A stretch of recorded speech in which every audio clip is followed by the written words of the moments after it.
Assalamualaikum warahmatullahi wabarakatuh.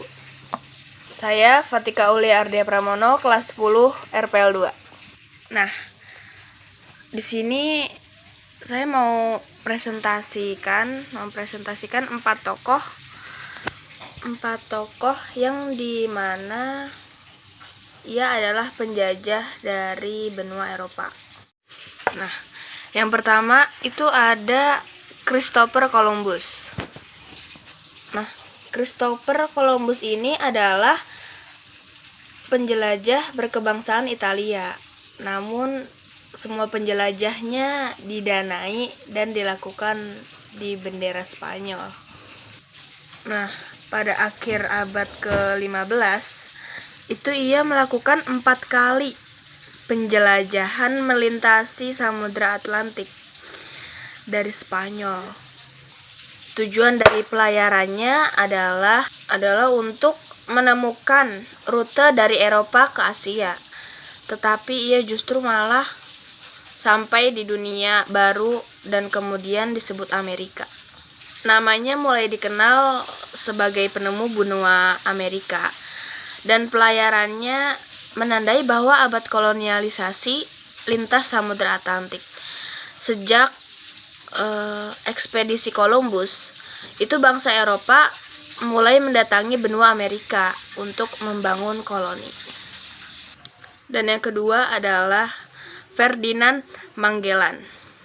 Ferdinand Magellan ini adalah penjelajah dari Portugis yang justru terkenal setelah berlayar atas nama Spanyol.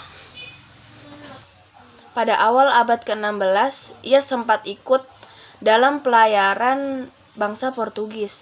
Namun ketika keinginannya untuk memimpin ekspedisi ke Pulau Rempah-Rempah itu ditolak sama Raja Manuel.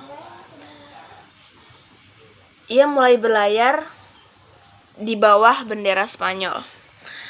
Pada 1519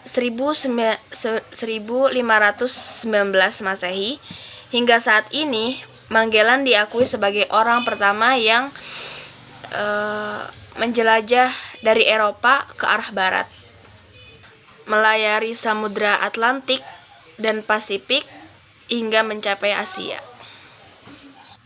Dan yang ketiga ada Juan Ponce de Leon. Nah, Juan ini adalah pelaut Spanyol yang ditugaskan untuk menyusuri Puerto Rico pada 1508 Masehi. Setelah terdengar desas-desus bahwa di wilayah tersebut menyimpan emas dalam jumlah yang sangat besar. Setelah menaklukkannya, ia pun ditunjuk oleh Raja Spanyol menjadi gubernur Puerto Rico yang pertama.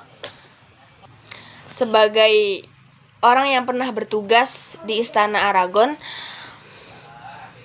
Leon ini menggunakan keterampilan di bidang militer untuk mengendalikan orang-orang Karibia. Selain itu juga dia dikenal sebagai orang Eropa pertama yang memimpin ekspedisi pertama ke Florida.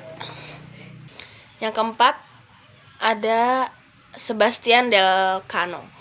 Sebastian ini adalah navigator Spanyol yang awalnya ambil bagian dalam penjelajah Ferdinand Magellan, tetapi Magellan ditugaskan memimpin ekspedisi justru meninggal di Filipina. Dan Elcano ini lantas menggantikan untuk memimpin armada Spanyol hingga sampai kembali ke negerinya. Nama Elcano ini kemudian dikenal sebagai pelaut Eropa yang berhasil mengelilingi dunia. Dalam penjelajahannya kembali ke Spanyol itu, Sebastian Elcano ini sempat singgah di Indonesia loh. Tepatnya di Maluku. Cukup sekian presentasi dari saya, kurang lebihnya mohon maaf. Wassalamualaikum warahmatullahi wabarakatuh.